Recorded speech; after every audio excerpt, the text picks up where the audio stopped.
어이, 아줌마. 칼 다루는 솜씨가 보통이 아닌데 살짝살짝 보이는 저 문신하며 손목 힘까지 왕년에 좀 놀아본 손목 같은데 은그의 능글맞은 시선이 그녀의 팔뚝을 쓱 훑더니 슬그머니 그녀의 가슴팍으로 향했어요. 얼굴도 반반한 양반이 왜 이런 구석에서 닭이나 잡고 있는 거야. 닭을 집어든 그의 손끝이 그녀의 가슴팍을 두어 번, 아니 세 번쯤 쿡, 꽌이다오 찔러댔죠. 남자의 도발에 그녀의 눈빛이 순간 칼날처럼 싸늘하게 빛났어요. 그리고 그의 손이 그녀의 옷깃을 들추려는 찰나 그녀는 반사적으로 그의 손목을 확 낚아채 비틀어 버렸습니다. 어찌나 빠르고 정확했는지 남자는 찍소리도 못하고 그 자리에 얼어붙고 말았죠. 본격적인 이야기 시작 전에 공짜 버튼 구독과 좋아요 꾹 부탁드릴게요. 알림 설정까지 해두시면 새로운 이야기 올라올 때마다 제일 먼저 만나보실 수 있어요. 새벽 부산 국제시장 공기는 언제나 서늘합니다. 한여름에도 이곳엔 냉기가 감돌았죠. 먼지랑 쾌쾌한 하수구 냄새, 그리고 바다의 짭조름한 내음이 뒤섞인 공기를 가르며 박선주, 아니 지금의 윤소영은 늘 그랬듯 가장 먼저 가게 셔터를 올렸습니다. 소영이네 닭집에 환하게 불이 들어오는 시간은 꼭두 새벽 4시, 시장의 다른 가게들이 아직 깊은 잠에 빠져 있을 때 소영의 하루는 이미 시작된 거죠. 가게 안으로 들어선 소영은 말없이 앞치마를 두르고 익숙하게 칼을 꺼내 들었어요. 그 움직임엔 어떤 망설임이나 군더더기도 없었습니다. 오직 얼음장 같은 정확함만이 느껴질 뿐이었죠. 냉장고에서 닭 한 마리를 꺼내 도마 위에 탁 올려놓는 순간 소영의 손은 마치 다른 사람의 손처럼 변했습니다. 칼날처럼 예리하고 기계처럼 정확한 움직임. 슥, 삭, 칼이 달게 관절을 가르는 소리만이 가게 안을 채웠죠. 그 소리는 왠지 모르게 소영에게 묘한 위안을 주는 듯 했습니다. 30마리. 오늘도 깔끔하게 끝냈네. 소영은 나지막이 중얼거리며 손을 닦았습니다. 목소리는 낮고 단단했지만 어딘가 살짝 갈라진 듯한 울림이 있었죠. 창문으로 스며드는 희미한 가로등 불빛이 소영의 얼굴 한쪽을 비췄습니다. 도드라진 광대뼈와 날카로운 턱선, 그리고 왼쪽 턱에 깊게 패인 칼자국, 시간이 흘러도 지워지지 않는 지독한 과거의 흔적이었죠. 소영은 무의식적으로 그 흉터를 매만졌습니다. 그러다 문득 걷어올린 소매 아래로 드러난 팔목의 문신을 발견하고는 화들짝 놀라며 급히 소매를 끌어내렸죠. 하얀 백조 한 마리가 날카로운 칼을 물고 있는 모양. 그것은 과거 은갈치파의 상징이었습니다. 과거의 소영, 백사장이라 불리던 시절에 지울 수 없는 증표였죠. 이젠 다 지나간 일이야. 소영은 애써 중얼거렸지만 그 말이 새빨간 거짓말이라는 것을 본인 스스로가 가장 잘 알고 있었습니다. 과거는 결코 쉽사리 지나가지 않아요. 단지 아주 잠시 숨어 있을 뿐이죠. 그 지독한 사실을 소영은 누구보다 뼈저리게 알고 있었습니다. 해가 떠오르자 시장은 서서히 잠에서 깨어나 생기를 되찾기 시작했습니다. 상인들이 하나둘 가게 문을 열었고 소영의 가게 앞으로도 사람들이 오가기 시작했죠. 사람들은 소영을 볼 때마다 꾸벅 공손하게 고개를 숙였지만 살가운 대화를 나누는 경우는 거의 없었습니다. 소영이 만들어낸 보이지 않는 벽 때문이었죠. 소영씨, 오늘 비비 일찍 나왔네. 정육점 최 사장이 넉살 좋게 인사를 건넸습니다. 소영은 짧게 고개를 깠다 하고 말았죠. 최 사장은 소영의 무뚝뚝함에 이미 익숙해진 듯 허허 웃어 넘겼습니다. 어이, 어제 약국 김할매가 허리를 삐끗했다던데 오늘 토종닭 한 마리 보내줘야 하는 거 아닌가 몰라. 소영은 말없이 방금 손질한 토종닭 한 마리를 비닐에 척 담아 건넸습니다. 그리고 툭 덧붙였죠. 삼계탕 재료도 같이 넣었어요. 푹 고아드시라고 전해줘요. 최 사장은 싱글벙글 웃었습니다. 아이고, 역시 우리 소영 씨는 말은 저래도 마음씨는 비단결이라니까. 인정이 넘쳐. 소영은 대답 대신 다시 칼을 들었죠. 소영의 표정은 변함없이 차가웠지만 그 눈빛에는 아주 잠깐 무언가 다른 감정이 스쳐 지나갔습니다. 그건 아마도 슬픔, 비슷한 거였을까요? 시장에서 소영은 참 이상한 존재였습니다. 말수도 적, 표정은 늘 얼음장 같았지만 누군가 아프다는 소식만 들리면 가장 먼저 닭을 손질해 보내는 사람이었죠. 시장 상인들 경조사가 있을 때면 또 누구보다 두둑하게 부조를 챙기는 사람이기도 했고요. 하지만 그 누구도 소영의 깊은 속내를 들여다볼 수는 없었습니다. 점심시간이 지나고 가게가 잠시 한산해지자 소영은 닭 잡는 작업실로 향했습니다. 그곳은 소영에게 유일하게 허락된 작은 공간이었죠. 닭을 손질하는 작업대요. 낡은 서랍장 안에는 아무도 모르는 그녀만의 비밀이 숨겨져 있었습니다. 소영은 주변을 한번 쓱 살핀 후 조심스럽게 서랍을 열었죠. 그 안에는 오래된 단도, 한자루와 빛바랜 흑백 사진 한 장이 고이 잠들어 있었습니다. 사진 속에는 환하게 웃고 있는 젊은 여자와 그 옆을 지키는 여러 명의 남정네들이 있었죠. 여자는 분명 지금의 소영이었지만 지금과는 너무도 다른 모습이었습니다. 해맑게 웃는 얼굴, 희망으로 반짝이는 눈빛, 지금의 소영에게서는 찾아볼 수 없는 것들이었죠. 소영은 한참 동안 사진을 바라보다가 다시 서랍 깊숙이 밀어넣었습니다. 나는 이제 이 시장 사람이야. 소영의 중얼거림은 마치 스스로에게 거는 주문 같았습니다. 지긋지긋한 과거를 벗어나 새로운 삶을 살겠다는 간절한 의지였죠. 하지만 운명이란 놈은 때로 우리의 의지와는 전혀 상관없이 제멋대로 움직이는 법입니다. 그날 오후 시장의 평화로운 일상을 깨고 검은 그림자가 슥 나타났죠. 검은색 양복을 쫙 빼입은 사내 3명이 소영의 가게 앞에 딱 멈춰 섰습니다. 그들의 눈빛에는 노골적인 위협이 서려 있었죠. 소영은 단박에 그 눈빛을 알아봤습니다. 한때 소영 자신도 가졌던 그런 종류의 눈빛이었으니까요. 소영이네 닭집 사장, 맞으십니까? 소영은 애써 침착하게 대답했습니다. 네. 그런데 무슨 일로 오셨죠? 저희는 흑곰파에서 나왔습니다. 앞으로 이 시장은 저희가 관리하게 될 겁니다. 뭐? 인사차 들렀습니다. 소영의 눈이 싸늘하게 빛났죠. 과거의 망령이 드디어 소영을 찾아온 것입니다. 흑곰파의 방문은 삽시간에 시장 전체로 쫙 퍼졌습니다. 언제부턴가 시장 골목골목마다 검은 양복을 입은 사내들이 어슬렁거리기 시작했죠. 그들은 노골적으로 상인들을 감시하며 불안감을 조성했습니다. 소영 씨, 흑곰파라는 신흥조폭이 국제시장을 노리고 있다던데요. 젓갈가게 민지가 소영에게 다가와 모기만 한 목소리로 소곤소곤 말했습니다. 민지의 눈빛에는 두려움이 가득했죠. 소영은 말없이 칼날을 슥슥 닦으며 고개만 까딱였습니다. 무슨 자리세라는 걸 내라고 한다는데 안 내면 가게 문 못 열게 한대요. 어떡하죠? 소영 씨, 우리 이제 다 죽었어요. 소영은 천천히 손에 쥔칼을 내려놓았습니다. 소영의 눈빛이 순간 확 변했죠. 그 안에 무언가 위험하고도 서늘한 기운이 꿈틀거렸습니다. 걱정들 마세요. 아직은 소영의 말이 채 끝나기도 전에 가게 문이 거칠게 확 열렸습니다. 흑곰파의 두목이라는 강태수와 그 부하들이었죠. 강태수는 30대 중반으로 보이는 날카로운 눈매와 오만한 미소가 특징인 남자였습니다. 소영이네 닭집이라 국제시장의 터줏대감이라고 하던데 소문이 자자하더군요. 강태수의 목소리는 부드러웠지만 그 안에 담긴 위협은 칼날처럼 날카로웠습니다. 소영은 무표정한 얼굴로 강태수를 빤히 바라봤죠. 무슨 일로 오셨습니까? 강태수는 느긋하게 가게 안을 한번 쓱 둘러보며 말했습니다. 우리 흑곰파가 이제 이 시장을 관리하게 됐습니다. 모든 상인들이 다 자릿세를 내야 하는데 소영 씨는 특별히 월 300만 원으로 책정해 드렸습니다. 영광인 줄 아세요? 소영의 눈이 얼음장처럼 차갑게 빛났습니다. 뭐라고요?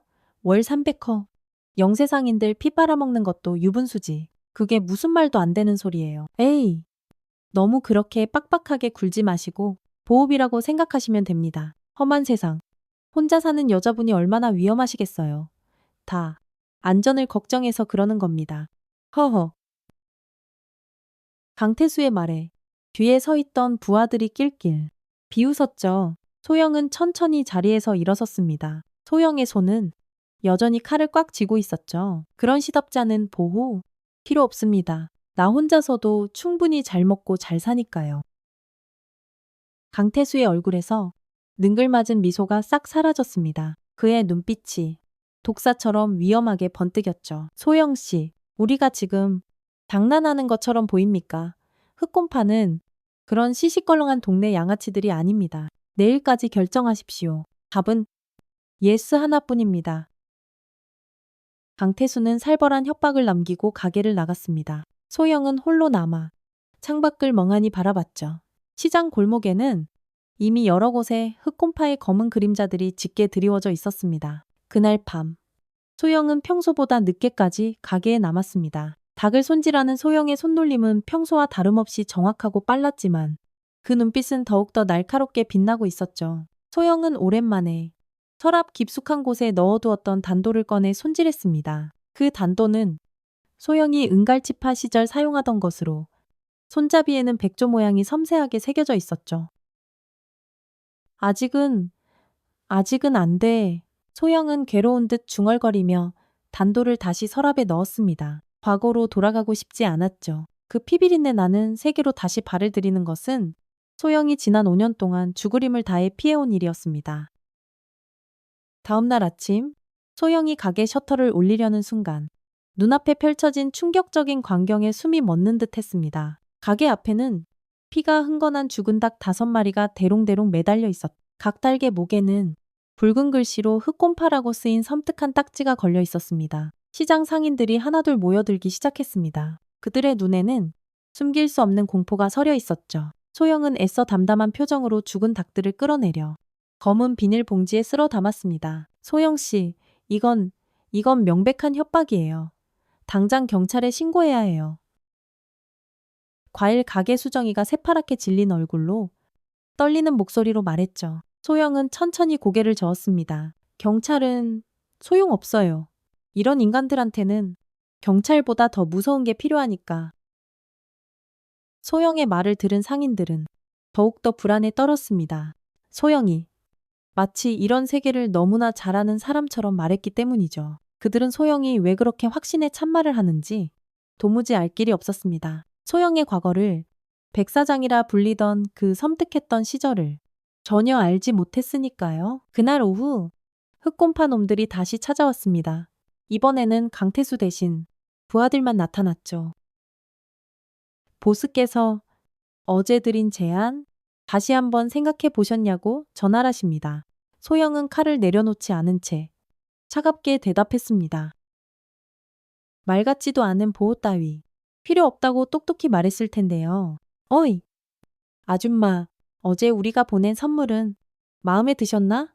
다음번에는 그게 닭이 아닐 수도 있다는 거 명심해야 할 거야. 이 시장에는 당신 말고도 목숨 아까운 사람들이 꽤 많거든. 크크. 그 말에 소영의 눈빛이 싸늘하게 변했습니다. 흑곰파 부하들조차 그 순간 소영의 눈에서 뿜어져 나오는 살기에 움찔했죠. 그것은 공포나 분노를 넘어선 마치 죽음 그 자체를 담은 듯한 차가운 빛이었습니다. 시장 사람들, 건드리지 마. 내일 내가 직접 가서 대답하겠다고 전해.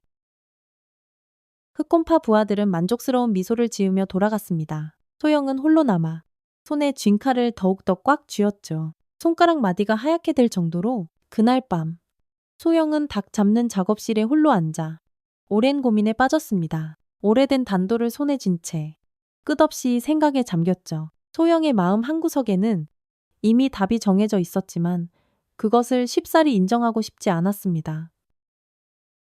시장 안에는 점점 더 불안감이 안개처럼 퍼져나갔죠. 상인들 사이에서는 흑곰파에 대한 공포스러운 소문들이 꼬리에 꼬리를 물고 이어졌습니다. 다른 시장에서 흑곰파에 맞서다 반죽음이 되도록 폭행당한 상인의 이야기. 하룻밤 사이에 가게가 잿더미로 변한 이야기들이 흉흉하게 떠돌았죠. 소영은 창밖을 바라보며 깊은 한숨을 내쉬었습니다. 시장의 불빛들이 하나둘 꺼져가는 모습이 마치 소영 자신의 암담한 마음처럼 어둡게만 보였죠. 이 조용하던 시장이 뭔가 단단히 잘못되기 시작했어. 소영의 중얼거림은 어둠 속에 힘없이 녹아들었습니다. 그리고 바로 그 순간 소영은 결심했죠. 더 이상 도망치지 않기로, 더 이상 과거에 숨지 않기로, 그리고 무엇보다 소영 자신이 소중하게 여기는 이 시장과 사람들을 반드시 지켜내기로 결심했습니다. 칼날에 비친 소영의 눈빛은 더 이상 평범한 닭집 사장의 것이 아니었습니다. 그것은 과거 은갈치파의 전설, 백사장의 섯을 퍼런 눈빛이었죠. 오랫동안 깊은 잠에 빠져있던 야수가 드디어 깨어나기 시작한 것입니다. 아침이 밝았을 때 소영은 이미 오래전부터 깨어 있었습니다. 밤새 단 한숨도 자지 못했죠. 소영의 머릿속에는 끊임없이 과거의 기억들이 파도처럼 밀려왔습니다. 은갈치파 시절, 백사장이라 불리던 그 시절들, 죽음과 피해 냄새가 코를 찌르던 지옥 같던 시간들이었죠. 소영은 서랍 가장 깊숙한 곳, 닭 냉장고 뒤편벽에 숨겨진 비밀 공간에서 낡은 나무 상자를 꺼냈습니다. 상자를 열자 그 안에는 3가지 물건이 고이 놓여 있었죠. 은갈치파 시절 사용하던 예리한 단도, 백조 문양이 정교하게 각인된 도장, 그리고 그 당시 동료들과 함께 찍었던 빛바랜 흑백 사진 한 장이었습니다.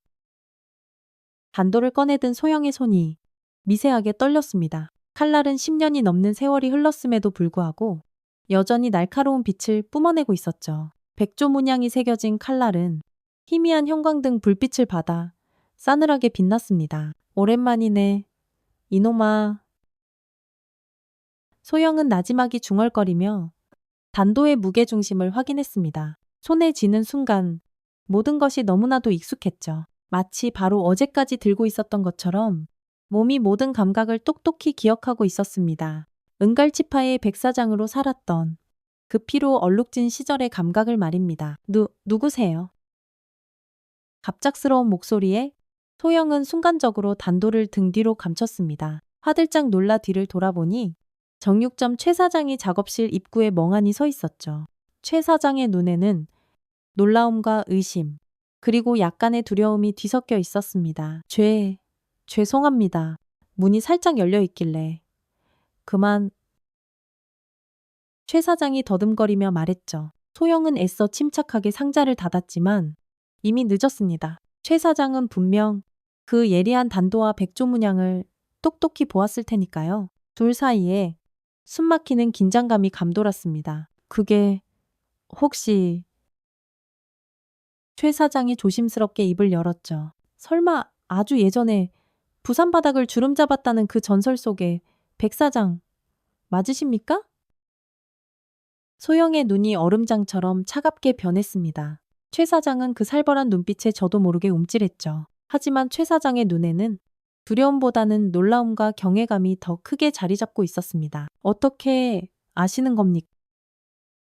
소영이 싸늘하게 가라앉은 목소리로 물었습니다. 최 사장은 깊은 한숨을 내쉬었죠. 제가 아주 젊었을 적에 다갈치 시장 근처에서 정육점을 했었습니다. 그때 은갈치파와 거래가 좀 있었죠.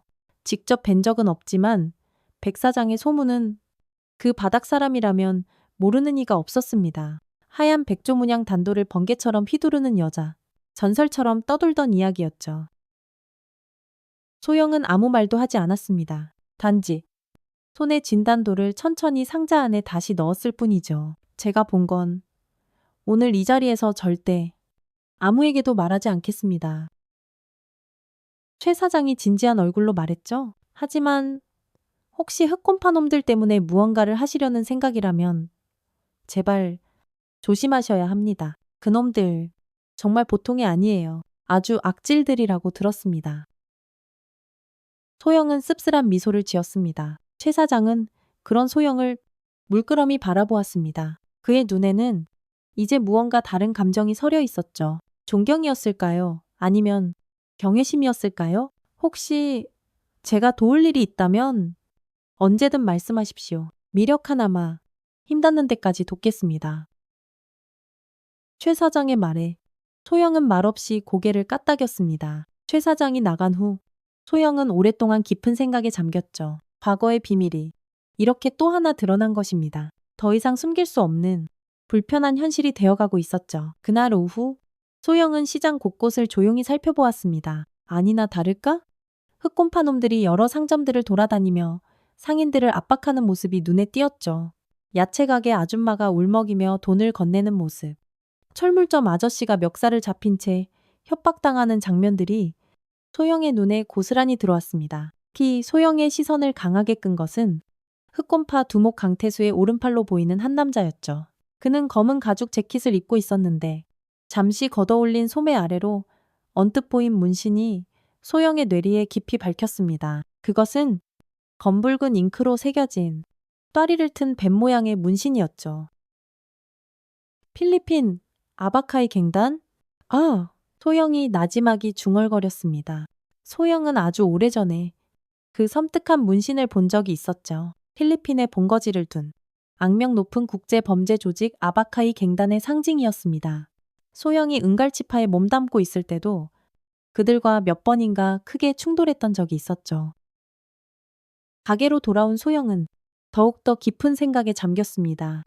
상황이 생각보다 훨씬 더 복잡하게 얽혀들어가고 있었죠. 단순한 동네 조폭이 아니라 국제적인 범죄 조직과 연결된 세력이라면 문제는 걷잡을 수 없이 심각해질 수 있었습니다. 저녁이 되자 흑곰파 놈들이 어김없이 다시 소영의 가게를 찾아왔죠. 이번에는 강태수가 직접 왔습니다. 소영 씨, 충분히 생각해 보셨겠죠? 우리의 제안에 대해서 말입니다. 소영은 여전히 무표정한 얼굴로 강태수를 빤히 바라봤습니다. 거절합니다. 강태수의 눈이 살모사처럼 날카로워졌습니다. 그 결정이 어떤 결과를 가져올지 정말 알고 하시는 말씀입니까? 알고 있습니다. 소영의 목소리는 나지막했지만 그 안에는 강철처럼 단단한 결의가 담겨 있었습니다. 강태수는 잠시 소영을 꿰뚫어 볼 듯이 바라보다가 이내 피식 웃음을 터뜨렸죠. 재미있는 사람이군요. 아주 재미있어. 하지만 오늘 그 대답 반드시 후회하게 될 겁니다. 강태수와 그의 부하들이 싸늘한 경고를 남기고 떠난 후 소영은 곧장 닭 잡는 작업실로 향했습니다. 이제 정말로 결정을 내려야 할 시간이 온 것이었죠. 소영은 단도를 다시 꺼내 들었습니다. 칼날에 비친 소영의 눈빛이 서서히 변하기 시작했죠. 그것은 더 이상 평범한 닭집 사장 윤소영의 눈빛이 아니었습니다. 은갈치파의 전설 백 사장의 섬뜩한 눈빛이었죠. 다음날 아침 시장 전체가 발칵 뒤집혔습니다. 여러 가게의 유리창이 박살나 있었고 일부 상품들은 길바닥에 처참하게 흩어져 있었죠. 흑곰파 놈들의 잔인한 경고였습니다.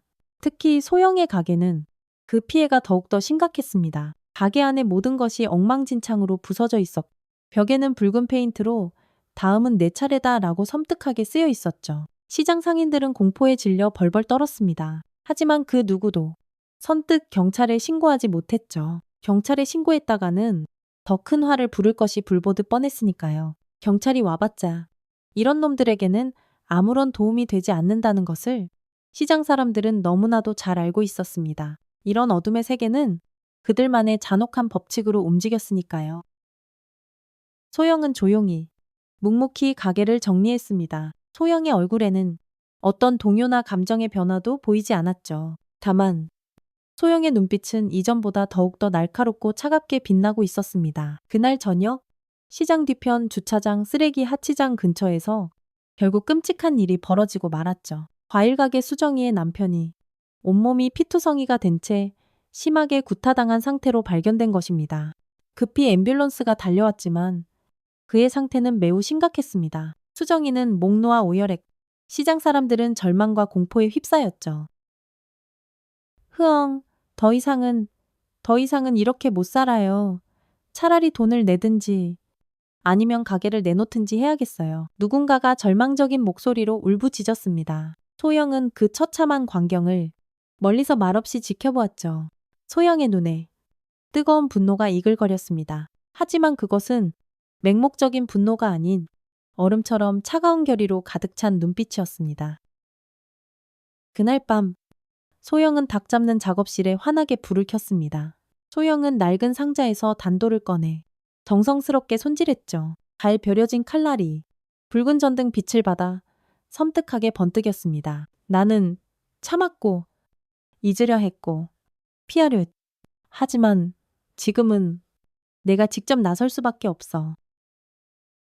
소영의 목소리는 나지막했지만 그 안에는 돌이킬 수 없는 단호한 결의가 담겨 있었습니다. 은갈치파의 전설.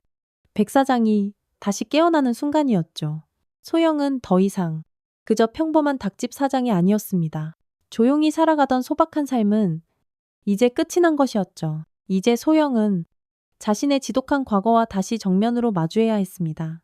작업실의 희미한 불빛 아래 소영의 그림자는 이전과는 전혀 다른 위협적인 형태로 벽에 길게 드리워졌습니다. 그것은 마치 과거의 백사장과 현재의 소영이 하나가 되는 숙명적인 순간처럼 보였죠. 소영은 단도를 품 안에 깊숙이 넣고 가게 문을 단단히 잠갔습니다. 이제 직접 행동에 나설 시간이었습니다. 소영은 아주 오랫동안 잊고 지냈던 그러나 단 한 번도 잊을 수 없었던 전화번호를 눌렀습니다. 10년이 넘는 긴 세월이 흘렀지만 그 번호는 여전히 소영의 기억 속에 또렷하게 남아 있었죠. 전화벨이 몇 번 울리고 나서야 상대방이 마지못해 전화를 받았습니다. 누구? 십니까? 잔뜩 경계심이 묻어나는 거친 남자의 목소리가 들려왔죠. 나야. 민수야. 백 사장. 전화 너머로 잠시 무거운 침묵이 흘렀습니다. 조민수는 과거 은갈치파에서 소영과 함께 활동했던 옛 동료였죠. 정보통으로 조직 내에서도 꽤나 유명했던 인물이었습니다. 백 사장 누님, 진짜 누님 맞으세요. 민수의 목소리가 믿을 수 없다는 듯 심하게 떨렸습니다. 다들 죽은 줄로만 알았는데 이게 어떻게 된 일입니까? 누님, 소영은 씁쓸한 미소를 지었죠. 죽은 게 아니라 그냥 죽은 척하고 살았던 거야. 지금 어디 계신지. 당장 말씀해 주십시오. 제가 지금 바로 달려가겠습니다. 소영은 고개를 저었습니다. 아니, 만날 필요는 없어. 그냥 정보가 좀 필요해서 전화했어. 무슨 정보 말입니까? 누님, 흑곰파라는 조직. 최근 부산에서 설친다는 놈들. 잘 알지? 민수의 목소리에 순간 긴장감이 확 감돌았습니다. 흑곰파요. 아, 그놈들. 아주 질 나쁜 놈들입니다. 듣기로는 필리핀에 본거지를 둔 아바카이 갱단의 한국 지부라고 하더군요. 마약 밀매, 인신매매까지 손 안 대는 더러운 짓이 없는 놈들입니다. 소영의 눈이 칼날처럼 날카로워졌습니다. 예상했던 대로였죠. 두목은 강태수라는 놈이던데. 네, 맞습니다. 강태수 그놈. 아바카이 갱단 두목의 조카뻘 되는 놈이라고 들었습니다. 필리핀에서 수년간 개처럼 구르다가 최근에 한국으로 건너와서 빠르게 세력을 키우고 있는 중이죠. 누님, 혹시 그놈들하고 무슨 문제라도 생기신 겁니까? 소영은 잠시 침묵했습니다. 모든 것을 다 말해야 할지 잠시 고민했죠? 그놈들이 내 구역을 건드렸어. 구역이라니요. 누님이 지금 뭘 하고 계신데요? 민수가 혼란스럽다는 듯 조심스럽게 물었습니다. 국제시장에서 닭집을 하고 있어. 그냥 평범하게 살고 있었는데 그놈들이 나타났어. 소영의 목소리는 담담했지만 그 안에는 차갑게 식은 분노가 담겨 있었. 누님, 제발 조심하십시오. 그놈들. 정말 수단과 방법을 가리지 않는 무자비한 놈들입니다. 제가 당장 사람들 좀 보내드리겠습니다. 옛날 은갈치파 식구들 중에 아직도 이 바닥에서 활동하는 녀석들이 좀 있습니다. 소영은 단호하게 거절했습니다. 아니, 민수야. 그럴 필요 없어. 이번엔 그 누구도 다치게 하고 싶지 않아. 나 혼자서 조용히 끝낼 생각이야. 전화를 끄는 소영은 깊은 생각에 잠겼습니다. 흑곰파와 정면으로 맞서는 것은 너무나도 위험한 일이었죠. 특히 그들이 필리핀의 아바카이 갱단과 연결되어 있다면 한국에서의 충돌은 자칫 끝없는 보복의 악순환으로 이어질 수도 있었습니다. 소영은 다시 민수에게 짧게 전화했죠. 민수야, 혹시 강태수 그놈 가까운 시일 내에 필리핀에 갈 일 없을까? 잠깐만요. 누님, 그놈들 보통 매달 초에 필리핀 본부에 모여서 회의를 한다고 들었습니다. 아마 다음 주 정도가 될 겁니다. 민수가 잠시 무언가를 확인하는 듯 하더니 이내 대답했습니다. 소영의 마음속에 어렴풋한 계획이 서서히 윤곽을 드러내기 시작했죠. 고맙다. 그리고 민수야, 내 여권하고 신분 세탁 그거 좀 깔끔하게 처리해 줄 수 있겠니? 다음 날 소영은 평소처럼 닭을 손질했습니다. 하지만 소영의 내면은 이미 오래전 백사장으로 완벽하게 돌아와 있었죠. 칼을 다루는 손놀림은 더욱더 예리하고 빨라졌고 눈빛은 얼음처럼 차가운 결의로 가득 차 있었습니다. 시장은 여전히 불안과 공포의 그림자에 휩싸여 있었죠.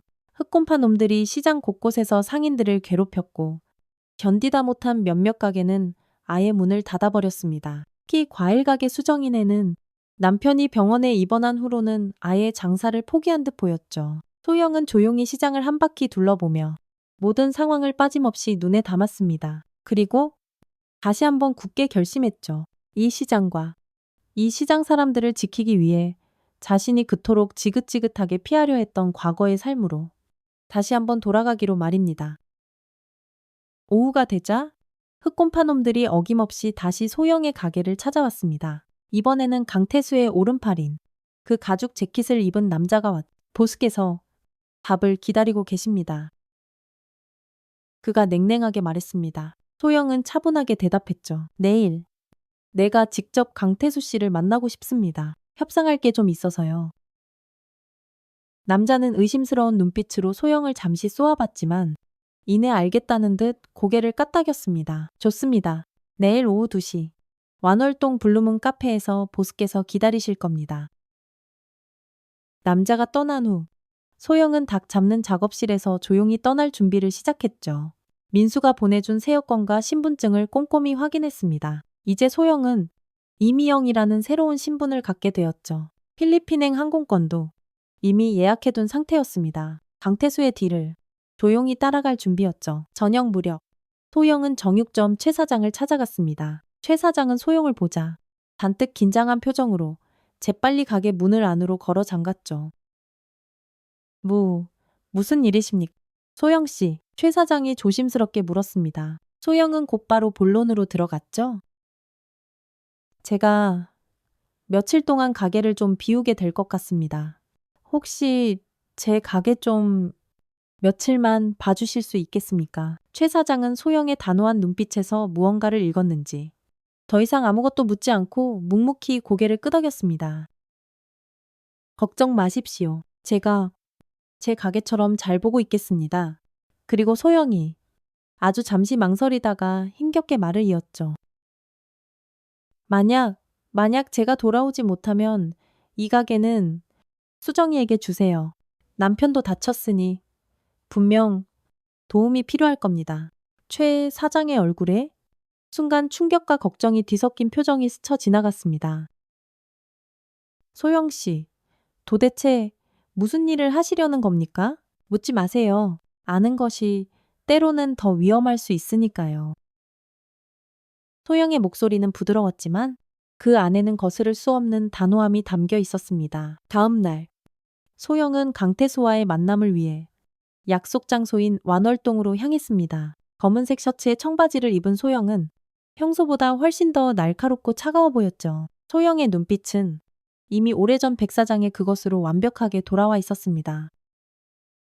카페에 도착하자 강태수가 이미 안쪽 자리에 앉아 기다리고 있었죠. 그의 뒤에는 덩치 큰 경호원 2명이 그림자처럼 서 있었습니다. 소영 씨, 드디어 생각이 좀 바뀌신 모양이군요.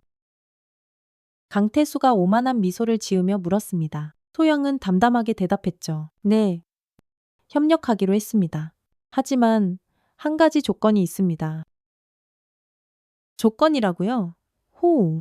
이 상황의 조건이라 강태수의 한쪽 눈썹이 징그럽게 치켜 올라갔습니다. 시장 사람들 더 이상 건드리지 마세요.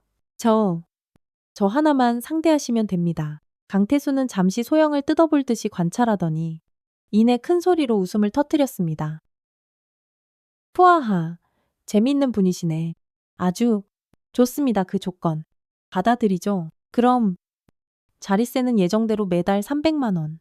맞습니까? 소영이 차분하게 말을 끊었습니다.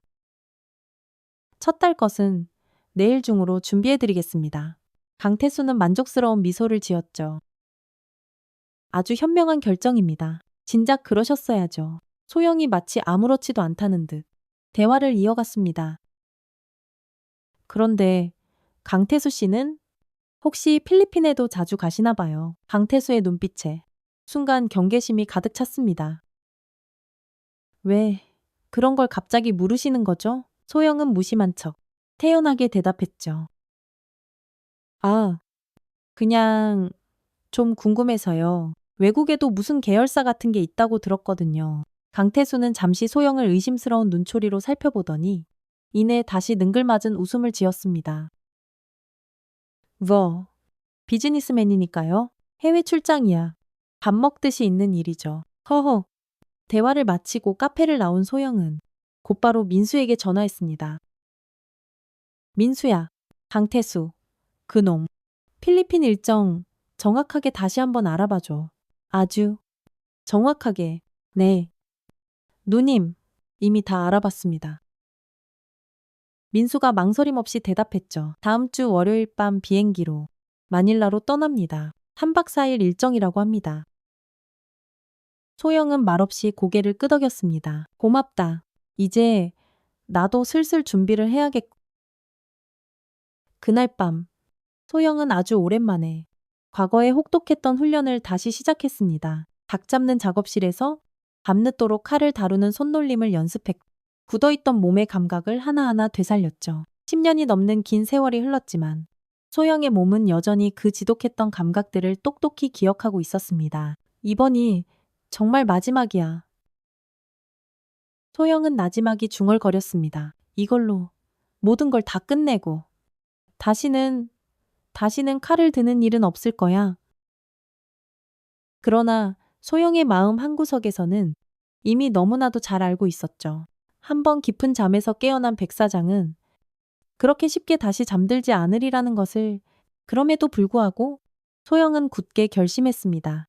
이 시장과 이 시장 사람들을 지키기 위해, 그리고 자신의 위태로운 새로운 삶을 지키기 위해 과거의 악몽과 마지막으로 한 번 더 정면으로 마주하기로 말입니다. 작업실의 희미한 불빛 아래 소영의 그림자는 이전과는 전혀 다른 날카롭고도 위협적인 형태로 벽에 길게 드리워졌습니다. 그것은 마치 평범한 닭집 사장 윤소영과 은갈치파의 전설 백 사장이 드디어 하나로 완벽하게 융합되는 듯한 형상이었죠. 이제 소영은 모든 준비를 마쳤습니다. 흑곰파와 그 배후의 아바카이 갱단까지 한 번에 모조리 끝장내버릴 최후의 작전을 위해서 말입니다. 다음 주 월요일, 소영은 인천국제공항에 도착했습니다. 손에는 아주 작은 캐리어 하나뿐이었죠. 그 안에는 갈아입을 옷 몇 벌과 간단한 세면도구, 그리고 아주 특별하게 준비한 날카로운 단도 한 자루만이 들어있었습니다. 모든 것이 계획대로 착착 진행되고 있었죠. 출국장에서 소영은 멀지 않은 곳에서 강태수를 발견했습니다. 그는 2명의 덩치 큰 부하들과 함께 있었죠. 소영은 모자를 깊게 눌러쓰고 멀찍이서 그들을 조용히 관찰했습니다. 강태수는 자신을 그림자처럼 따라붙는 위험한 존재에 대해 전혀 눈치채지 못하는 듯했죠. 방문 목적이 어떻게 되십니까? 출국 심사대에서 직원이 사무적인 말투로 물었습니다. 소영은 미리 준비된 대답을 태연하게 했죠. 관광입니다. 체류 기간은 얼마나 되시죠? 5일 정도 예상하고 있습니다. 이미영이라는 완벽하게 세탁된 새 신분의 여권에 출국 도장이 쾅 하고 찍혔습니다. 소영은 천천히 출국장 안으로 향했죠. 이제 정말로 돌이킬 수 없는 강을 건너고 있었습니다. 소영의 머릿속에는 계속해서 국제시장 사람들의 얼굴이 떠올랐습니다. 과일 가게 수정이와 크게 다친 그녀의 남편, 정육점 최 사장, 약국 김 할머니. 그들을 지키기 위해 소영은 다시 한번 피 묻은 칼을 잡기로 결심한 것이었죠. 비행기 안에서 소영은 강태수를 멀리서 조용히 지켜봤습니다. 그는 비즈니스석에 편안히 앉아 여유롭게 샴페인을 마시고 있었죠. 소영은 이코노미석 맨 뒷줄 구석에 앉아 모자를 더욱더 깊게 눌러쓴 채 자신의 존재감을 완벽하게 지웠습니다. 아바카이 갱단. 소영은 나지막이 중얼거렸죠. 아주 오래전, 은갈치파 시절, 소영은 아바카이 갱단과 몇 번인가 크게 마주친 적이 있었습니다. 필리핀에 본거지를 두니 악명 높은 조직은 동남아시아 전역에서 그 잔인함으로 악명이 높았죠. 마약 밀매, 인신매매, 불법 무기 거래까지. 그야말로 손대지 않는 범죄가 없는 인간 말종들의 집단이었습니다. 마닐라 공항에 도착하자 소영은 강태수 일행이 먼저 내리기를 기다렸습니다. 그들을 절대 놓치지 않기 위해서였다. 강태수는 공항에서 미리 대기하고 있던 검은색 고급 세단을 타고 유유히 떠났습니다. 소영은 재빨리 택시를 잡아 그들의 뒤를 바짝 따라붙었죠. 저 차 따라가 주세요. 최대한 빨리요. 소영은 택시 운전사에게 약간의 웃돈을 얹어주며 부탁했습니다. 택시 운전사는 잠시 의아한 표정을 지었지만 이내 두둑한 팁을 약속받고 말없이 고개를 끄덕였죠. 차는 마닐라의 복잡하고 혼잡한 거리를 한참이나 지나 마카티 지역의 어느 호화로운 호텔 앞에 멈춰 섰습니다. 강태수와 그의 부하들이 차에서 내려 호텔 안으로 들어갔죠. 소영은 택시 운전사에게 약속한 돈을 건네며 나지막이 말했습니다. 저도 여기서 내리겠습니다. 호텔 로비에서 소영은 강태수가 프런트에서 체크인하는 것을 조용히 지켜봤습니다. 그가 엘리베이터로 사라진 후 리셉션에 접근한 소영은 최대한 부드럽고 친절한 미소를 지으며 직원에게 물었죠. 저 방금 들어가신 한국인 손님 있잖아요. 혹시 그분과 같은 층으로 방을 좀 부탁드려도 될까요? 사실 같은 회사 동료인데 중요한 비즈니스 때문에 아무래도 같은 층이 편할 것 같아서요. 직원은 잠시 망설이는 듯 했지만 이내 소영의 정중하고도 간절한 태도에 고개를 끄덕였습니다.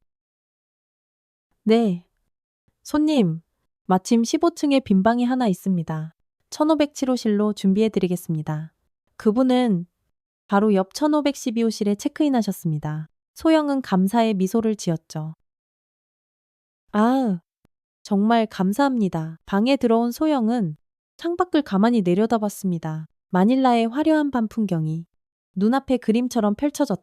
눈부시게 빛나는 초고층 빌딩들과 그 사이로 어렴풋이 보이는 어둡고 음침한 빈민가의 풍경이 극명한 대조를 이루고 있었습니다. 이 도시는 빛과 그림자가 적나라하게 공존하는 곳이었죠. 소영은 캐리어에서 단도를 꺼내 마른 천으로 칼날을 정성스럽게 닦았습니다. 잘 벼려진 칼날은 방 안의 희미한 불빛을 받아 차갑고도 서늘한 빛을 반사했죠. 소영의 눈에도 칼날과 똑같은 차가운 빛이 섬뜩하게 서려 있었습니다.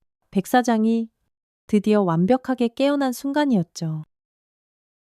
그날 밤, 소영은 강태수의 움직임을 은밀하게 감시했습니다. 그는 호텔 고급 레스토랑에서 현지인으로 보이는 몇 명의 남자들과 만나 식사를 하고 있었죠. 그들의 험악한 인상과 값비싼 옷차림으로 보아 분명 아바카이 갱단의 주요 간부들임이 틀림없었습니다. 특히 그중 한 명은 목덜미에 시커먼 뱀문신이 선명하게 새겨져 있었죠. 아바카이 갱단의 최고 위급 간부라는 표식임이 분명했습니다. 다음 날 아침, 소영은 강태수 일행을 계속해서 은밀히 미행했습니다. 그들은 마닐라 외곽에 다 허물어져가는 어느 낡은 창고로 향했죠. 소영은 택시에서 내려 멀찍이서 그곳을 조용히 지켜봤습니다. 창고 주변에는 삼엄한 경비원들이 여러 명 배치되어 있었죠. 아바카이 갱단의 필리핀 본거지인가? 소영은 나지막이 중얼거렸습니다. 소영은 핸드폰을 꺼내 창고의 전경을 여러 장 찍었죠. 그리고 민수에게 짧은 문자를 보냈습니다. 위치 확인했다. 내일 밤 행동 개시할 거야. 민수의 답장이 곧바로 도착했습니다. 누님, 제발 몸 조심하십시오. 만약 필요하시면 언제든 연락 주십시오. 옛날 은갈치파 식구들 중에 지금 필리핀에 몇 명 와 있는 녀석들이 있습니다. 소영은 문자를 읽고 곧바로 삭제했습니다. 이번 일은 반드시 혼자서 끝내야 했죠. 더 이상 그 누구도 이 위험한 일에 끌어들이고 싶지 않았습니다. 그날 저녁, 소영은 호텔 근처의 작은 식당에서 간단하게 식사를 했습니다. 내일 있을 마지막 결전을 위해 체력을 조금이라도 보충해야 했죠. 소영은 천천히 음식을 씹으며 머릿속으로 마지막 계획을 빈틈없이 다듬었습니다. 문득 식당 한쪽 구석에 놓인 낡은 TV에서 흘러나오는 한국 뉴스가 소영의 눈에 들어왔습니다. 부산 국제시장에서 정체불명의 괴한들에 의한 폭력 사태가 발생했다는 충격적인 소식이었죠. 소영은 저도 모르게 벌떡 일어나 TV 앞으로 다가갔습니다. 뉴스 화면에는 아수라장이 된 국제시장의 모습이 처참하게 비춰지고 있었습니다. 여러 가게가 부서져 있었고 상인들이 울부짖으며 항의하는 모습이 생생하게 보였죠. 소영의 심장이 차갑게 조여왔습니다. 소영이 자리를 비운 사이 강태수의 흑곰파 놈들이 시장을 무차별적으로 공격한 것이었습니다. 서둘러야 해. 더 이상 지체할 시간이 없어. And 소영은 굳게 결심했습니다. 그날 밤 소영은 단 한숨도 잠들지 못했습니다. 내일 있을 마지막 결전을 머릿속으로 수없이 반복해서 그렸죠. 소영의 손은 어느새 무의식적으로 턱에 깊게 패인 흉터를 쓸어만지고 있었습니다.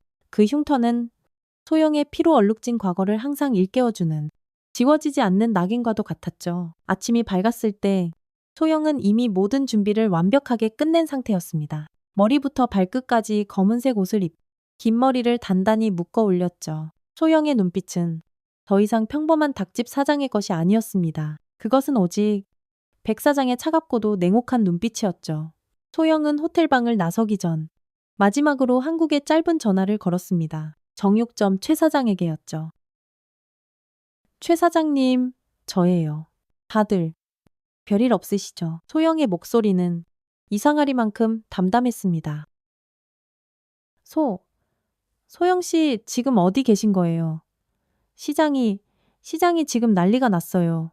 흑곰파 그 망할 놈들이. 최 사장의 목소리는 걱정과 다급함으로 잔뜩 떨리고 있었죠. 알고 있어요.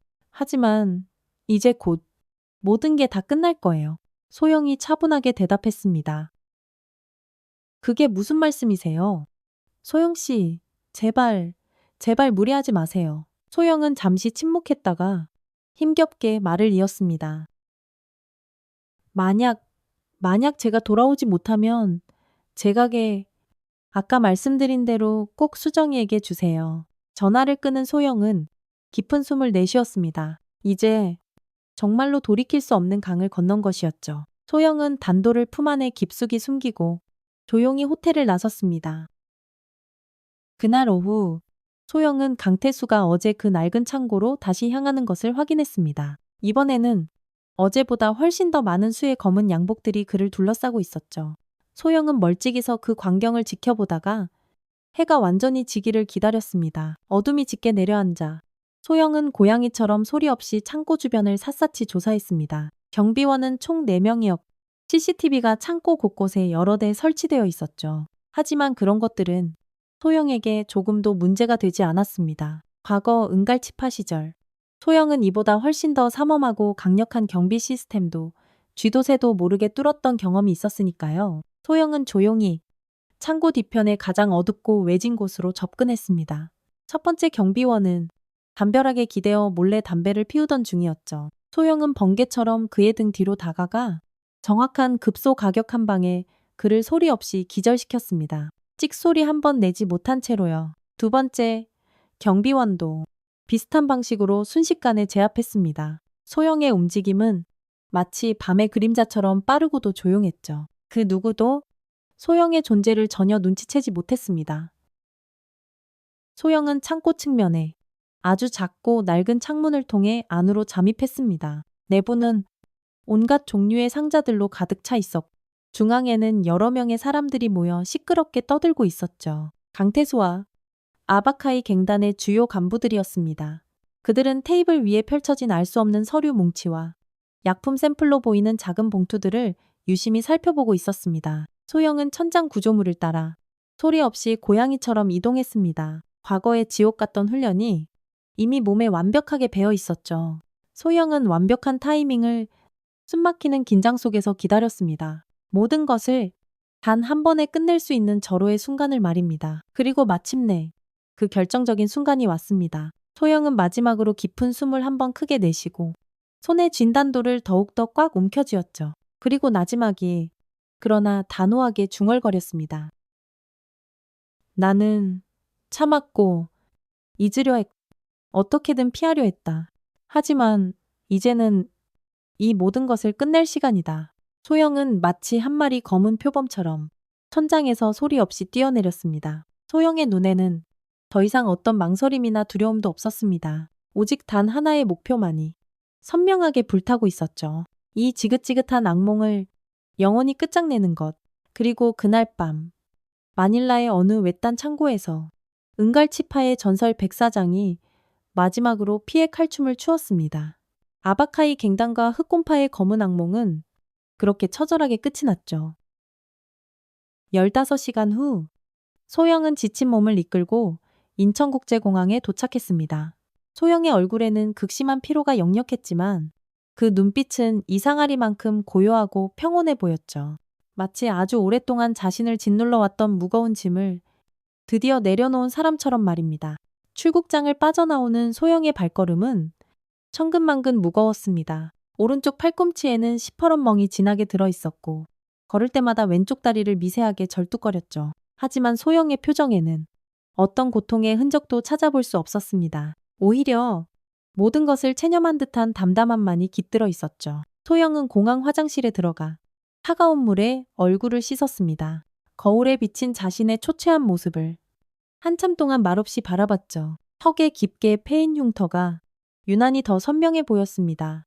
소영은 천천히 흐르는 물에 손을 담근 채 깊은 생각에 잠겼죠. 그날 밤 마닐라의 낡은 창고에서 있었던 일은 마치 지독한 악몽처럼 흐릿했습니다. 창고 안을 가득 메웠던 자욱한 어둠, 공포에 질려 일그러졌던 얼굴들, 그리고 번뜩이던 칼날의 섬광. 모든 것이 눈 깜짝할 사이에 빠르게 지나갔죠. 소영은 계획대로 아바카이 갱단과 흑곰파의 핵심 인물들을 모조리 제거했습니다. 강태수, 그놈도 물론 그중 하나였죠. 이제 정말 다 끝났어. 소영은 나지막이 중얼거렸습니다. 부산으로 돌아가는 기차 안에서 소영은 스마트폰으로 뉴스를 확인했습니다. 필리핀 마닐라의 한 창고에서 한국인으로 추정되는 조직폭력배의 여러 명이 처참하게 살해된 채로 발견됐다는 속보가 계속해서 흘러나오고 있었죠. 필리핀 현지 경찰은 마약 거래와 관련된 조직 간의 잔혹한 암투극으로 보고 수사 중이라고 했습니다. 뉴스 화면 속 싸늘한 시신으로 발견된 얼굴들 중에는 강태수의 모습도 끼어 있었습니다. 소영은 말없이 화면을 끄고 창밖을 멍하니 바라봤죠. 한국의 푸르고 평화로운 상가들이 빠르게 창밖으로 스쳐 지나갔습니다. 이 너무나도 평화로운 풍경 속에서 소영은 다시 한번 자신의 선택을 가만히 되돌아봤습니다. 잘한 일이야. 그래. 잘한 일일 거야. 소영은 마치 스스로에게 확인이라도 시키듯 나지막이 말했습니다. 그놈들이 계속 설쳐댔다면 우리 시장은 분명 엉망진창이 되었을 거야. 우와. 부산역에 도착한 소영은 곧바로 택시를 잡아타고 국제시장으로 향했습니다. 아직 이른 아침이었지만 시장은 벌써부터 사람들로 북적이며 활기를 띠기 시작하고 있었죠. 상인들이 하나둘 분주하게 가게 문을 열고 있었습니다. 소영이네 닭집 앞에 도착하자 정육점 최 사장이 소영을 발견하고는 깜짝 놀란 얼굴로 허둥지둥 달려왔습니다. 소영 씨? 아니, 윤 사장 무사히 돌아오셨군요. 아이고, 세상에. 최 사장의 목소리에는 안도감과 반가움이 가득했죠. 정말 걱정 많이 했습니다. 뉴스에서 필리핀 총격 사건 얘기가 계속 나오길래 혹시나 해서 얼마나 가슴을 졸였는지 모릅니다. 소영은 애써 희미하게 미소 지었습니다. 걱정 끼쳐드려 죄송합니다. 사장님, 이제 다 괜찮습니다. 그런데 소영 씨, 참 신기한 일이 다 있습니다. 그 흑곰파 망할 놈들이 글쎄 어제부터 갑자기 싹 사라졌지 뭡니까? 단 한 놈도 시장에 얼씬도 안 해요. 마치 바람처럼 그냥 사라져 버렸어요. 소영은 마치 아무것도 모른다는 듯 무심한 표정으로 대답했죠. 그래요. 참 다행이네요. 하늘이 도왔나 봅니다. 최 사장은 그런 소영의 눈을 아주 깊고도 의미심장하게 한참 동안 들여다봤습니다. 그리고는 무언가를 깨달았다는 듯 천천히 고개를 까딱였죠. 혹시 필리핀에서 무슨 일이라도 있으셨던 겁니까? 아닙니다. 그냥 바람 좀 쐬고 왔습니다. 관광 잘하고 왔어요. 소영의 대답은 너무나도 담담했지만 두 사람 사이에는 굳이 말로 하지 않아도 알 수 있는 묵직한 이해와 침묵이 흘렀습니다. 가게 문을 열고 안으로 들어선 소영은 익숙하고도 정겨운 공간을 천천히 둘러봤습니다. 모든 것이 소영이 떠날 때와 똑같았죠. 소영은 앞치마를 두르고 익숙하게 칼을 집어들었습니다. 하지만 칼을 쥐는 순간 소영의 손이 아주 미세하게 떨렸습니다. 마닐라에서의 끔찍했던 기억이 순간적으로 섬광처럼 머릿속을 스쳐 지나갔죠. 소영은 깊은 숨을 한번 크게 들이마시고 천천히 내뱉었습니다. 그리고 다시 아무 일도 없었다는 듯이 닭을 손질하기 시작했죠. 그날 오후 놀라운 뉴스가 시장 전체에 삽시간에 퍼졌습니다. 마닐라에서 흑곰파의 주요 간부들이 모조리 변사체로 발견되었다는 충격적인 소식이었죠. 시장 상인들 사이에서는 안도감과 함께 알 수 없는 의문이 동시에 피어올랐습니다. 아니, 이게 대체 어떻게 된 일일까요?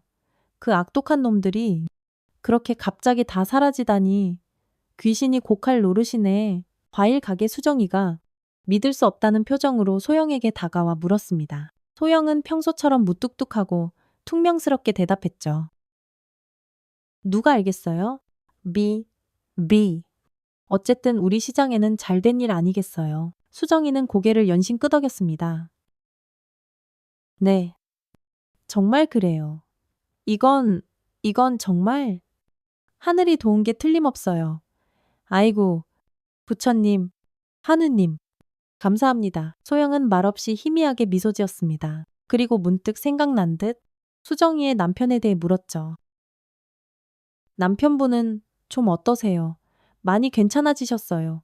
네, 덕분에 조금씩 나아지고는 있어요. 하지만 아직 병원에 있어야 한다고 하더라고요. 에휴. 수정이의 목소리에는 여전히 걱정이 가득 묻어 있었습니다. 소영은 말없이 방금 손질한 싱싱한 닭 한 마리를 검은 비닐봉지에 척 담았습니다. 이거 가져가세요. 병원에 계신 남편분, 영양 보충이라도 좀 해드리세요. 수정이는 금방이라도 울음을 터뜨릴 듯 감동한 눈빛으로 소영을 바라봤습니다. 어머나, 소영씨, 정말 항상 너무너무 감사해요. 이 은혜를 제가 어떻게 다 갚아야 할지. 시간이 흐르면서 시장은 다시 예전의 평화롭고 활기찬 모습을 되찾아갔습니다. 흑곰파의 검은 그림자는 언제 그랬냐는 듯이 완전히 자취를 감췄고 시장 상인들은 다시 웃음을 되찾고 일상으로 돌아갔다. 하지만 소영을 바라보는 시장 사람들의 시선은 예전과는 조금씩 달라져 갔습니다. 상인들은 소영이 며칠간 가게를 비우고 출장을 다녀온 직후 그 악명 높던 흑곰파 놈들이 감쪽같이 사라진 것을 단순한 우연의 일치라고 생각하지 않았습니다. 특히 한동안 소영의 걸음걸이가 어딘가 불편해 보이고 팔꿈치에 시퍼런 멍이 든 것이 사람들 눈에 띄자 그 의심은 더욱더 커져만 갔죠. 하지만 그 누구도 감히 소영에게 직접적으로 무언가를 물어보지는 않았습니다. 그저 이전보다 훨씬 더 깊은 존경과 감사의 눈빛으로 소영을 멀리서 조용히 바라볼 뿐이었죠. 어느 날 저녁 소영이 가게 문을 닫으려는데 정육점 최 사장이 조용히 다가왔습니다. 소영 씨, 아니, 윤 사장, 잠깐 저랑 이야기 좀 할 수 있을까요? 소영은 말없이 고개를 끄덕였습니다. 두 사람은 나란히 가게 안으로 들어갔습니다. 시장 사람들이 이제 다들 알고 있습니다. 최 사장이 무거운 침묵을 깨고 조용히 말했습니다. 소영은 여전히 평온한 표정으로 나지막이 물었죠. 무엇을 말입니까? 소영 씨가 우리 시장 사람들을 위해서 무언가 아주 큰일을 했다는 것을요. 그 지긋지긋한 흑곰파 놈들이 사라진 것이 모두 소영 씨 덕분이라는 것을 말입니다. 소영은 말없이 그저 최 사장을 묵묵히 바라볼 뿐이었습니다. 부정도, 긍정도 하지 않았죠. 아무도 소영 씨에게 직접 묻지는 않을 겁니다. 그리고 모두가 마음속 깊이 감사하게 생각하고 있다는 것만 알아주십시오. 최 사장의 목소리에는 진심 어린 존경과 감사가 담겨 있었습니다. 소영은 천천히, 아주 천천히 고개를 끄덕였습니다. 이 시장은 이제 제 집이나 마찬가지입니다. 그리고 이곳 사람들은 제 유일한 가족이고요. 그 말을 남기고 소영은 말없이 닭 잡는 작업실로 향했습니다. 소영은 낡은 나무 상자를 꺼내 조심스럽게 열었죠. 그 안에 고이 잠들어 있는 백조 문양 단도를 한참 동안 바라보며 소영은 굳게 결심했습니다. 이제 정말로 모든 것을 완전히 끝내야 할 시간이 온 것이었습니다. 소영은 단도를 들고 어둠이 짙게 깔린 시장 뒤편에 아무도 찾지 않는 후미진 공터로 나갔습니다. 아무도 없는 적막한 곳이었죠. 소영은 맨손으로 깊은 구덩이를 파고 그 안에 단도를 조용히 넣었습니다. 섬세한 백조 문양이 새겨진 피로 얼룩진 칼날이 차가운 흙 속으로 영원히 사라졌죠. 이제 정말로 진짜로 끝이야. 소영은 나지막이 중얼거렸습니다. 백사장은 이제 더 이상 이 세상에 존재하지 않아. 흙을 덮고 무덤덤하게 돌아서는 소영의 얼굴에는 아주 오랜만에 평화롭고도 가벼운 미소가 살짝 어렸습니다. 마치 수십 년 동안 자신을 짓눌러 왔던 무거운 갑옷을 드디어 벗어 던진 듯한 홀가분함이 느껴졌죠. 소영은 이제 단지 소영인의 닭집 사장 윤소영일 뿐이었습니다.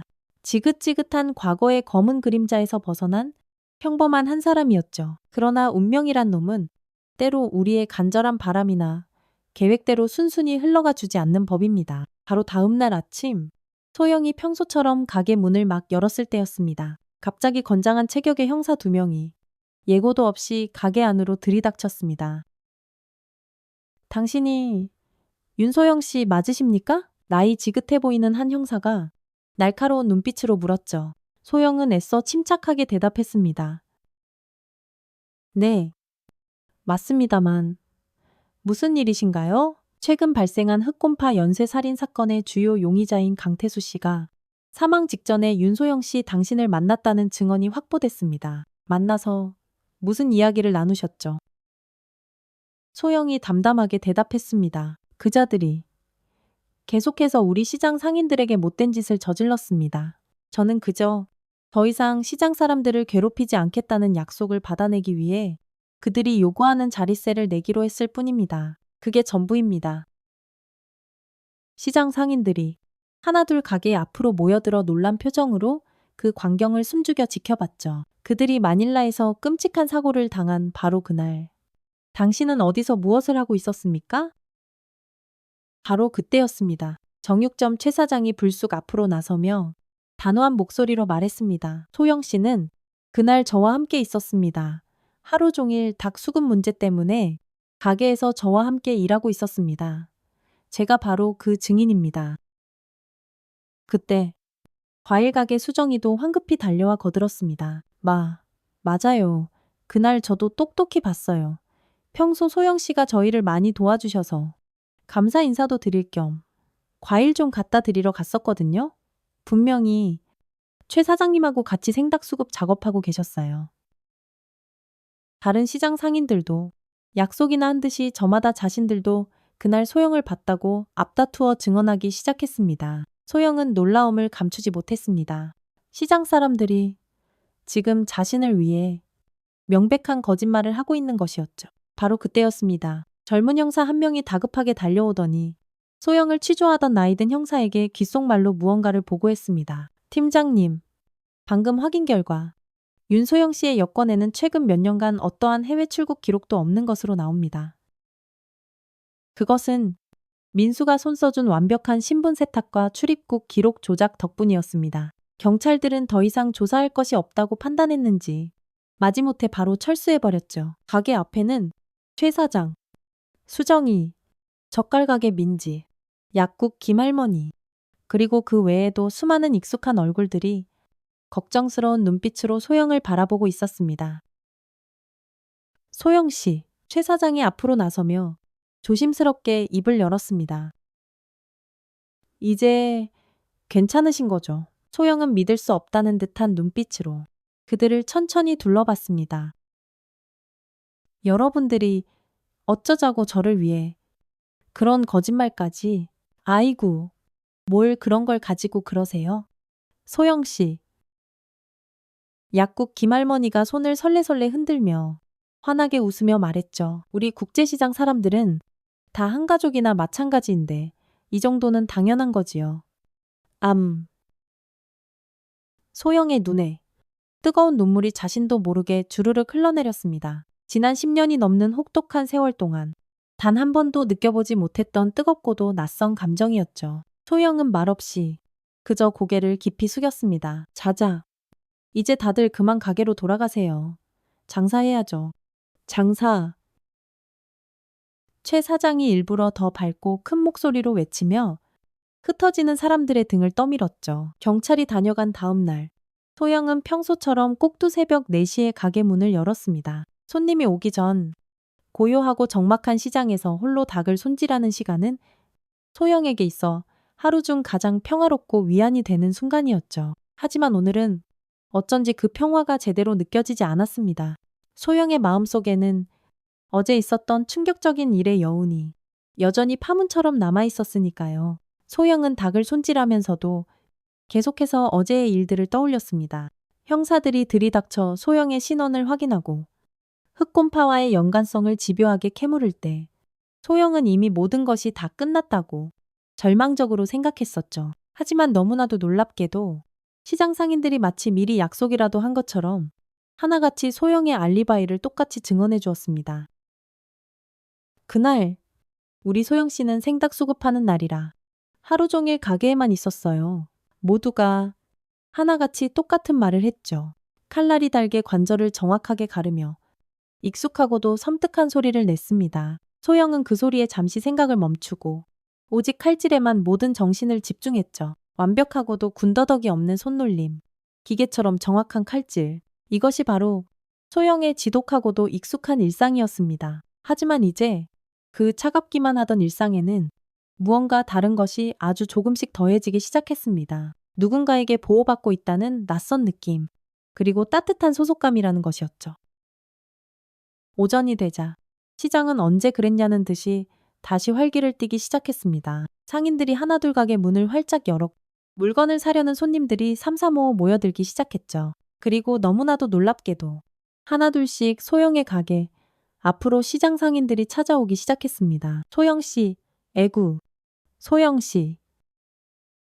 약국 김할머니가 숨을 헐떡이며 가게 문을 열고 들어왔습니다. 할머니의 손에는 작은 종이봉투 하나가 들려 있었죠. 이거 파스랑 진통제예요. 어제 경찰서까지 다녀오시느라 얼마나 놀라고 피곤하셨을까 싶어서 이거라도 좀 붙이고 드세요. 소영은 멍하니 할머니가 내미는 봉투를 받아들었습니다. 도무지 아무 말도 할 수가 없었죠. 몸 잘 챙기셔야 해요. 소영씨. 김할머니가 따뜻한 목소리로 말했습니다. 그리고 작은 목소리로 덧붙였죠. 그리고 정말로 고마워요. 우리 모두 소영 씨한테 큰 빚을 졌어요. 소영이 무슨 말을 해야 할지 몰라 우물쭈물하는 사이 김할머니는 이미 가게를 총총히 나갔습니다. 그리고 얼마 지나지 않아 이번에는 젓갈가게 민지가 화난 얼굴로 들어왔죠. 소영 씨, 이거 제가 늘 먹는 관절 영양제인데요. 매일같이 닭 손질하시느라 관절이 남아나시겠어요. 이거 한번 드셔보세요. 효과가 꽤 괜찮더라고요. 민지도 작은 약 봉투를 건네며 해맑게 웃었습니다. 소영은 여전히 아무 말도 잊지 못한 채 그저 멍하니 봉투를 받아들 뿐이었습니다. 민지도 김할머니와 똑같은 말을 남기고 바쁘게 가게를 떠났죠. 오전 시간이 지나갈수록 더욱더 많은 상인들이 소영의 가게를 찾아왔습니다. 과일 가게 수정이는 귀한 홍삼 캡슐을, 정육점 최 사장은 눈에 좋다는 루테인 영양제를 불쑥 건네고 그리고 모두가 약속이나 한 듯이 똑같은 말을 했습니다. 정말 고마워요. 소영 씨. 소영은 점점 더 혼란스러워졌습니다. 이렇게 많은 사람들이 자신을 진심으로 걱정하고 고맙다고 연신 말하는 것은 난생 처음 겪는 일이었죠. 평생을 외톨이로 혼자서 모든 것을 감당하며 살아왔던 소영에게 이런 따뜻한 관심과 감사의 표현들은 너무나도 낯설고 어색했습니다. 점심시간이 되자 시장 상인들이 하나둘 소영의 가게 앞으로 삼삼오오 모여들었습니다. 각자 집에서 싸온 음식을 조금씩 펼쳐놓고 마치 작은 동네 잔치처럼 떠들썩한 점심 파티를 벌였죠. 소영은 어리둥절한 표정으로 그들을 그저 멍하니 바라봤습니다. 다들 왜 이러시는 거예요? 소영이 조심스럽게 물었습니다. 정육점 최 사장이 다가와 소영의 어깨에 툭 하고 손을 얹었습니다. 소영 씨가 우리 시장 사람들을 위해서 어떤 일을 했는지 이제 우리 모두 다 알고 있어요. 비록 소영 씨는 아무 말도 안 했지만 우리는 다 압니다.